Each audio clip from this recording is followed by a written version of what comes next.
ಭಾಳ ದಿನ ಅಲ್ಲ ಶ್ರೀಪಾದ್, ಈಗ ಒಂದು 2 ತಿಂಗಳ ಹಿಂದೆ ಅನಿಸುತ್ತೆ, 1.5-2 ತಿಂಗಳ ಹಿಂದೆ ಅಲ್ಲೇ ಅರಸೀಕೆರೆಯಲ್ಲಿ ನಿಂತ್ಕೊಂಡು ಒಂದು ಡೈಲಾಗ್ ಹೊಡೆದಿದ್ರು, ದೇವೇಗೌಡರು ಪ್ರತಿಮೆ ಆಗಬೇಕು. ಎಲ್ಲಿ ಅದು? ವಿಧಾನಸೌಧದ ಮುಂದೆ ದೇವೇಗೌಡರ ಪ್ರತಿಮೆ ಆಗಬೇಕು. ಇವಾಗ ಆಗೋದಿಲ್ಲ, ಅದು ಮುಂದೊಂದು ದಿನ ಆಗುತ್ತೆ, ಹಾಗೇ ಆಗುತ್ತೆ, ನಾವು ಬಿಡಲ್ಲ, ಮಾಡಿಸ್ತೀವಿ ಅಂತ. ಯಾಕೆ ಆ ಡೈಲಾಗ್ ಏನಕ್ಕೆ? ಗೌಡ್ರ ಓಟಿಗೆ. ಈಗ ಗೌಡರ ಹೆಸರನ್ನು ತಗೊಂಡ್ರೆ ನಮಗೆ ಗೌಡ್ರ ಓಟ್ ಬರುತ್ತೆ, ಅಲ್ಲಿ ಲೆಕ್ಕ. ಆದರೆ ಈಗ ಬೇಡವೇ ಬೇಡಪ್ಪ, ಗೌಡ್ರು ಕೋಟನೇ ಬೇಡ ಅಂತ ನಿಂತಿದ್ದಾರೆ ಅವರು. ಈಗ ಗೌಡ್ರ ಅಕ್ಕಪಕ್ಕ ಇರೋರೇ ಹೇಳ್ತಿರೋದು ಏನಪ್ಪ ಅಂದರೆ, ಗೌಡ್ರ ಲೆಕ್ಕದಲ್ಲಿ ಹೋದರೆ ನಾನು ಈ ಸತಿ ಪಕ್ಕಾ ಮಿನಿಸ್ಟ್ರ್ ಆಗಲ್ಲ. ಈ ಸತಿ ಮಿನಿಸ್ಟ್ರ್ ಆಗಬೇಕು ಅಂದರೆ ಏನು ಮಾಡಬೇಕು? ಇರೋದು ಒಂದೇ ದಾರಿ, ಹಾಸನ ಕೋಟ. ಇದು ಹೊಸ ಕೋಟ ಅವ್ರದ್ದೀಗ. ಹಾಸನ ಕೋಟ ಅಡಿಯಲ್ಲಿ ಕೊಡಿ ಅಂತ ಹೇಳಿ ಇವರೇ ಪಾಪ ಹಾಸನದಲ್ಲಿ ಫಸ್ಟ್ ಟೈಮ್ ಕಾಂಗ್ರೆಸ್ಸಿಗೆ ಬಂದು JDS ಇದ್ದವರು ಕಾಂಗ್ರೆಸ್ಸಿಗೆ ಬಂದು ಫಸ್ಟ್ ಟೈಮ್ MLA ಆಗಿದ್ದಾರೆ ಕಾಂಗ್ರೆಸ್ಸಿಂದ. ಹಿಂದೆ JDS ಇಂದ ಎಷ್ಟು ಸತಿ ಬೇಕಾದರೂ ಆಗಿರ್ಬೋದು, ಕಾಂಗ್ರೆಸ್ಸಿಂದ ಫಸ್ಟ್ ಟೈಮು. ಆದರೂ ತಗೋಬೇಕಲ್ಲ, ಅದಕ್ಕೋಸ್ಕರ ಈ ಕೋಟ ಅವ್ರಿಗೆ ಮುಂದೆ ಹೇಳ್ತಾ ಇರೋದು. ಬಹುಶಃ ಶಿವಲಿಂಗೇಗೌಡರಿಗೆ ಗೊತ್ತಾಗಿದೆ ಇದು ಭಾಳ ಕಷ್ಟ ಇದೆ, ಒಬ್ಬಿಬ್ಬರಲ್ಲ 20 ಜನ ಇದ್ದಾರೆ, ಹಿಂಗಿರುವಾಗ ನನಗೆ ಎಲ್ಲಿ ಸಿಗುತ್ತೆ? ಆ ಕಡೆ ನೋಡಿ ಹೆಂಗಿದೆ ಕಾಂಪಿಟೇಷನ್ನು ಅಂತೇಳಿ. ಆ ಕಡೆ HC ಬಾಲಕೃಷ್ಣ ಇನ್ನೊಬ್ರು ಟ್ರೈ ಮಾಡ್ತಾ ಇರೋದು. ಅವರು ಕೂಡ JDS ಅಲ್ಲೇ ಇದ್ದವರು, ಅದಕ್ಕೂ ಮೊದಲು BJPಯಲ್ಲಿ ಇದ್ದವರು 94ಅಲ್ಲಿ. ಅವರು ಕಾಂಗ್ರೆಸ್ಸಿಗೆ ಬಂದು ಫಸ್ಟ್ ಟೈಮ್ MLA. ಕಾಂಗ್ರೆಸ್ಸಿಗೆ ಬಂದಮೇಲೆ ಒಟ್ಟು 5 ಸತಿ MLA ಆಗಿರ್ಬೋದು, ಕಾಂಗ್ರೆಸ್ಸಿಗೆ ಬಂದಮೇಲೆ ಫಸ್ಟ್ ಟೈಮು. ಸೊ ಈ ರೀತಿಯ ಕಾಂಪಿಟೇಷನ್ ನಡುವೆ ಅಲ್ಲಿ HC ಬಾಲಕೃಷ್ಣ ಅವ್ರಿಗೆ ಒಂದು ಮೈನಸ್ ಇದೇನು? ಅವರು ಯಾವ ಜಿಲ್ಲೆಯವರೋ ಅದೇ ಜಿಲ್ಲೆಯವರು DK ಶಿವಕುಮಾರ್.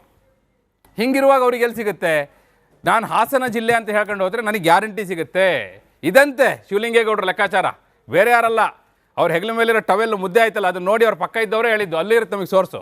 ಆ ಸೋರ್ಸ್ ಹೇಳ್ತಾ ಇರೋ ಪ್ರಕಾರ ಹಾಸನ ಅಂದರೆ ಸಿಗ್ಬೋದು, ಗೌಡ್ರು ಅಂದರೆ ಸಿಗಲ್ಲ ಅನ್ನೋ ಲೆಕ್ಕಕ್ಕೆ ಬಂದು ನಿಂತಿದ್ದಾರೆ. ಯಾರು? ಶಿವಲಿಂಗೇಗೌಡರು ಅಂತ. ಶ್ರೀಪಾದ್, ಇನ್ನೊಂದು ವಿಚಾರ ಏನಂತಂದ್ರೆ ವೀರೇಂದ್ರ, ಈಗ ಶಿವಲಿಂಗೇಗೌಡರು ನಮಗೆ ಯೂಶ್ವಲಿ ಶಿವಲಿಂಗೇಗೌಡರನ್ನ ನೆನಪು ಮಾಡ್ಕೊಂಡಾಗ ನಮಗೆ ನೆನಪಾಗುವಂತಹ ಸಂದರ್ಭ ಮತ್ತು ಪ್ರಸಂಗ ಏನು ಅಂತಂದರೆ, ಈ ಹಿಂದಿನ ಸರ್ಕಾರದಲ್ಲಿ 17 ಜನ MLAಗಳು ಮುಂಬೈಗೆ ಹೋಗಿದ್ರಲ್ಲ. ಮುಂಬೈಗೆ ಹೋದಂಥ ಟೈಮ್ನಲ್ಲಿ DK ಶಿವಕುಮಾರ್ ಜೊತೆ ಶಿವಲಿಂಗೇಗೌಡರು ಆ ಎಲ್ಲ MLAಗಳನ್ನು ಯಾವ ರೀತಿ ಅವ್ರನ್ನ ಚರ್ಚೆ ಮಾಡಿ ಮಾತಾಡಿ ಮನವೊಲಿಸ್ಕೊಂಡು ವಾಪಸ್ ಕರ್ಕೊಂಡು ಬರಬೇಕು ಅನ್ನುವಂಥ ಲೆಕ್ಕಾಚಾರ ಇತ್ತು. ಆವಾಗ ರಾಷ್ಟ್ರೀಯ ಮಾಧ್ಯಮಗಳು ಅವ್ರನ್ನ ಹಿಡ್ಕೊಂಬಿಟ್ರು. ಏನಕ್ಕೆ ಬಂದಿದ್ದೀರಿ, ಯಾರು ನೀವು? ಇಂಗ್ಲೀಷಲ್ಲಿ ಮಾತಾಡ್ಬೇಕಲ್ಲ. ಶಿವಲಿಂಗೇಗೌಡರು ಇಂಗ್ಲೀಷ್ನ ಕೇಳಿ 4 ಸಾರಿ ವಿಚಾರ ಮಾಡಿದ್ರು. ಐ ಕಮ್ ಅವರ್ MLA ಹೋಟೆಲ್, ಐ ಗೋ ಅಂತೆಲ್ಲ ಹೇಳಿದರು. ಈಗ DK ಶಿವಕುಮಾರ್ ಅವ್ರ ಹತ್ರ ಹೋಗಿ ನನಗೆ ಮಂತ್ರಿ ಸ್ಥಾನ ಬೇಕು ಅಂತ DK ಶಿವಕುಮಾರ್ ಅವರು ಕೇಳಿದಂತಹ ಸಂದರ್ಭದಲ್ಲಿ DK ಶಿವಕುಮಾರ್ ಅವರು ಅಲ್ಲೊಂದು ರೌಂಡ್ ಹೋಗಿ ಬನ್ನಿ ಗೌಡ್ರೆ ಅಂತ ಹೇಳಿದರು. ಅಪ್ಪಿ ತಪ್ಪಿ ಹೈಕಮಾಂಡ್ ಜೊತೆ ನೀವೇ ಮಾತಾಡ್ಬಿಡಿ ಗೌಡ್ರೆ, ಹೈಕಮಾಂಡ್ ಜೊತೆ ಮಾತಾಡ್ಕೊಂಡು ಮಂತ್ರಿ ಸ್ಥಾನ ತಗೊಂಡ್ಬಂದ್ಬಿಡಿ ಅಂತ ಹೇಳಿದ್ದಿದ್ರೆ ಏನು ಪರಿಸ್ಥಿತಿ ಆಗಿರೋದು? ಇದು ಭಾಳ ಚೆನ್ನಾಗಿದೆ, ಇಮ್ಯಾಜಿನೇಷನ್ನೇ ಭಾಳ ಚೆನ್ನಾಗಿದೆ, ಕಲ್ಪನೆ ಇದೆಯಲ್ಲ.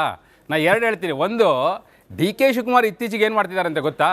ಹಿಂಗೆ ಪದೇ ಮಿನಿಸ್ಟ್ರು ಕೇಳ್ಕೊಂಡು ಬರೋರು ಜಾಸ್ತಿ ಆಗ್ಬಿಟ್ಟಿದ್ದಾರೆ. ಹಿಂಗೆ ಮಿನಿಸ್ಟ್ರು ಬಂದು ಕೇಳಿದವರು ನೋಡ್ತಾರೆ, ಒಂದು 5 ನಿಮಿಷ ನೋಡ್ತಾರೆ, 10 ನಿಮಿಷ ನೋಡ್ತಾರೆ. 10 ನಿಮಿಷ ಆದಮೇಲೂ ಅಲ್ಲೇ ಕೂತಿದ್ರೆ 2 ಸೇಬು ಹಣ್ಣು ತಗೊಂಬಾರಪ್ಪ ಅಂತಾರಂತೆ. ಸೇಬು ಹಣ್ಣು ಬಾಯಲ್ಲಿ ಹಾಕಿ ಕಚ್ತಾರಂತೆ.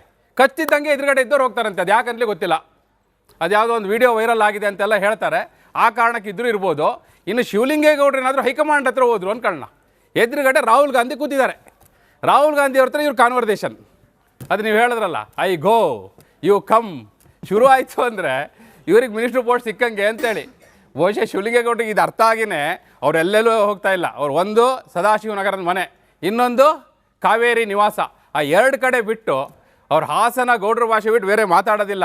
ಆದರೆ ಈಗ ಗೌಡ್ರ ಹೆಸರು ಹೇಳಲ್ಲ ಅವರು. ಅದು ಬಿಟ್ಟು ಬೇರೆ ಕೋಟ ನಡೆಯುತ್ತಾ ಈ ಆಟ. ಇನ್ನೊಂದು ಸ್ವಲ್ಪ ದಿನ ನಾವು ಒಳನೋಟದಲ್ಲಿ ಕಾಯಬೇಕಾಗಿದೆ. ಈಗ ಶಿವಲಿಂಗೇಗೌಡರ ಅದೃಷ್ಟ ಹೇಗಿದೆ ಅನ್ನೋಂಥ ಪ್ರಶ್ನೆಯೂ ಕೂಡ ಆಗುತ್ತೆ ವೀರೇಂದ್ರ. ಹಾಸನ ಕೋಟಾನ ಅವ್ರು ಕ್ಲೇಮ್ ಮಾಡ್ತಾ ಇದ್ದಾರೆ. ಜೊತೆಗೆ ನಾವು ದೇವೇಗೌಡರ ಮೊಮ್ಮಕ್ಕಳನ್ನ ಸೋಲಿಸಿ ನಮ್ಮ ಕ್ಯಾಂಡಿಡೇಟ್ನ ಗೆಲ್ಲಿಸ್ಕೊಂಡು ಬಂದಿದ್ದೀವಿ, ನಾವು ಮಂತ್ರಿ ಆದರೆ ನಮ್ಮ ಸ್ಟ್ರಾಂಗ್ ಹೋಲ್ಡ್ ಹಾಸನದಲ್ಲಿ ಇರುತ್ತೆ, ಇದಕ್ಕೆ ನೀವು ಅನುಕೂಲ ಮಾಡಿಕೊಡ್ಬೇಕು, ಹಾಸನ ಕೋಟಾದಲ್ಲೇ ನನ್ನನ್ನು ಮಂತ್ರಿ ಮಾಡಿ ಅಂತ ಪ್ರಯತ್ನಿಸಿದರೆ ಎಲ್ಲೋ ಒಂದು ಕಡೆ ಸುಳಿವು ಏನಾದರೂ ಸಿಗುತ್ತಾ, ಆಶಯ ಇಟ್ಕೋಬಹುದಾ ಅವರು ಶಿವಲಿಂಗೇಗೌಡರು ಅನ್ನೋದು ಒಂದು ಕಡೆ. ಆದರೆ ಮೊದಲಿಂದನೂ ಬಹಳ ಪ್ರಯತ್ನ ಮಾಡ್ತಾ ಇದ್ದಾರೆ ಅವರು. ಇವನ್ ಸಿದ್ದರಾಮಯ್ಯ ಅವರು ಇದ್ದಾಗಲೂ ಕೂಡ ನಾನು ಸೀನಿಯರ್ ಇದ್ದೀನಿ, ನನಗೆ ಸ್ಥಾನಮಾನ ಕೊಡಬೇಕು ಅನ್ನುವಂತಹ ಪ್ರಯತ್ನಗಳನ್ನು ಮಾಡಿದರು. ಹೇಗೋ ಈ ಪ್ರಯತ್ನ ಮಾಡಿದ್ದಕ್ಕೆ ಅಟ್ಲೀಸ್ಟ್ ಹೌಸಿಂಗ್ ಬೋರ್ಡ್ ಆದರೂ ಅವ್ರಿಗೆ ಸಿಕ್ತು. ಈಗ ಮಂತ್ರಿ ಆಗಲೇಬೇಕು ಅನ್ನುವಂಥ ಲೆಕ್ಕಾಚಾರದಲ್ಲಿ ಇದ್ದಾರೆ. ಫಲ ಕೊಡುತ್ತಾ ಅವ್ರ ಪ್ರಯತ್ನ ಹೆಂಗೆ? ಈಗ ನಮಗೆ ಈ ಅರಸೀಕೆರೆಯಿಂದ ಕೆಲವು ಸುಳಿವು ಎಲ್ಲ ಸಿಕ್ಬಿಟ್ಟಿದೆ. ಆ ಸುಳಿವು ಏನು ಹೇಳ್ತಾ ಇದೆ ಅಂದರೆ, ಶಿವಲಿಂಗೇಗೌಡರು ಈಗ ಹಾಸನ ಕೋಟೆ ಜೊತೆ ಮತ್ತೊಂದು ಹೇಳ್ತಿದ್ದಾರಂತೆ. ಹೋದ ಕಡೆ ಒಂದು ಕಡೆ ಏನು ಕೊಟ್ಟ ಮಾತು, ಸದಾಶಿವನಗರಕ್ಕೆ ಹೋಗಿ ಹೇಳಿದ್ದು ಅದೇ ಅಂತೆ ಅವರು. ಕೊಟ್ಟ ಮಾತು ಇವ್ರಿಗೂ ಮಾತು ಕೊಟ್ಟಿದಾರಂತ. ಇವ್ರಿಗೆ ಕರ್ಕೊಂಡು ಬಂದಿದ್ದೇ ಮಾತು ಕೊಟ್ಬಿಟ್ಟಂತೆ. ಅಲ್ಲ, ಅರಸೀಕೆರೆ ಸುಳಿವು ಹೇಳ್ತಿರೋದು ಏನಪ್ಪ ಅಂದರೆ, ಶಿವಲಿಂಗೇಗೌಡರನ್ನ ಕರ್ಕೊಂಡು ಬಂದಿದ್ದೆ, ನಿಮ್ಮನ್ನು ಮಂತ್ರಿ ಮಾಡ್ತೀವಿ, ಬನ್ನಿ ಕಾಂಗ್ರೆಸ್ಗೆ, ಜೆ ಡಿ ಎಸ್ ಅಲ್ಲಿ ಇದ್ರೆ ನೀವು ಮಂತ್ರಿ ಆಗಲ್ಲ. ಹಿಂದೆ ನಿಮ್ಮನ್ನು ಮಂತ್ರಿ ಮಾಡಿದ್ರ ಜೆ ಡಿ ಎಸ್ ಅಲ್ಲಿ? ಕುಮಾರಸ್ವಾಮಿ ಮಂತ್ರಿ ಮಾಡಿದ್ರಾ? ಸಮ್ಮಿಶ್ರ ಸರ್ಕಾರದಲ್ಲಿ ಮಂತ್ರಿ ಮಾಡಿದ್ರಾ? ನಮ್ಮಲ್ಲಿಗೆ ಬನ್ನಿ ನಾವು ಮಂತ್ರಿ ಮಾಡ್ತೀವಿ ಅಂತೇಳಿ. ಅದು ಅರಸೀಕೆರೆ ಸುಳಿವು ಹೇಳ್ತಿರೋ ಪ್ರಕಾರ ಸದಾಶಿವನಗರದವರು ಮಾತು ಕೊಟ್ಟಿದ್ದಾರೆ, ಈ ಕಡೆ ಕಾವೇರಿ ನಿವಾಸ ಇದೆಯಲ್ಲ ಅವರು ಮಾತು ಕೊಟ್ಬಿಟ್ಟಿದಾರಂತೆ. ಈ ಎರಡೆರಡು ಕಡೆ ಕೊಟ್ಟಿರೋ ಮಾತು ಈಗ ಅದನ್ನ ಇಟ್ಕೊಂಡು ಅವ್ರು ಹೇಳ್ತಿದ್ದಾರೆ ಈಗ ಕೊಟ್ಟ ಮಾತು. ಇವರು ಟ್ವೀಟ್ ಮಾಡಿಲ್ಲ ಅಷ್ಟೇ, ಪಾಪ ಶಿವಲಿಂಗೇಗೌಡರಿಗೆ ಟ್ವೀಟ್ ಗೀಟ್ ಮಾಡೋಕ್ಕೆ ಬರಲ್ಲ. ಅವ್ರು ಯಾರೋ ಒಬ್ರನ್ನ ಇಟ್ಟಿದ್ದಾರೆ, ಅವ್ರು ಇವ್ರು ಹೇಳಿದ್ದನ್ನು ಅವ್ರು ಹಾಕ್ತಾರೆ ಬಿಟ್ಟರೆ ಅವರಿಗೆ ಈ ಎಕ್ಸು ಇವೆಲ್ಲ ಅವ್ರಿಗೆ ಅಷ್ಟು ಗೊತ್ತಿಲ್ಲ. ಅವ್ರಿಗೆ ಏನೋ ಒಂದು ಸತಿ ಎಕ್ಸ್ ಮಿನಿಸ್ಟರ್ ಅನ್ಸ್ಕೋಬೇಕು ಅನ್ನೋದೊಂದು ಇದೆ. ಅದಕ್ಕೋಸ್ಕರ ಆದರೂ ಮಿನಿಸ್ಟರ್ ಮಾಡ್ರಪ್ಪ ಅಂತ ಕೇಳ್ತಿದ್ದಾರೆ. ಏನು ಮಾಡ್ತಾರೋ ಕಾದು ನೋಡಬೇಕು. ಅಲ್ಲಿ ಎಕ್ಸ್ವರೆಗೂ ಬರಬೇಕು ಅಂದ್ರೆ ABCDEFGH ಎಲ್ಲ ದಾಟ್ಕೊಂಡು ಬರ್ಬೇಕಲ್ಲ. ಭಾಳ ಇದೆ ಅದಕ್ಕೆ. ರಾಜಕಾರಣದಲ್ಲಿ ಭಾಳ ಇದೆ ಅದು. ಓಕೆ ವೀರೇಂದ್ರ, ಬರ್ತೀನಿ. ಇನ್ನೊಂದು ಇವತ್ತಿನ ಟಾಪ್ ಸ್ಟೋರಿ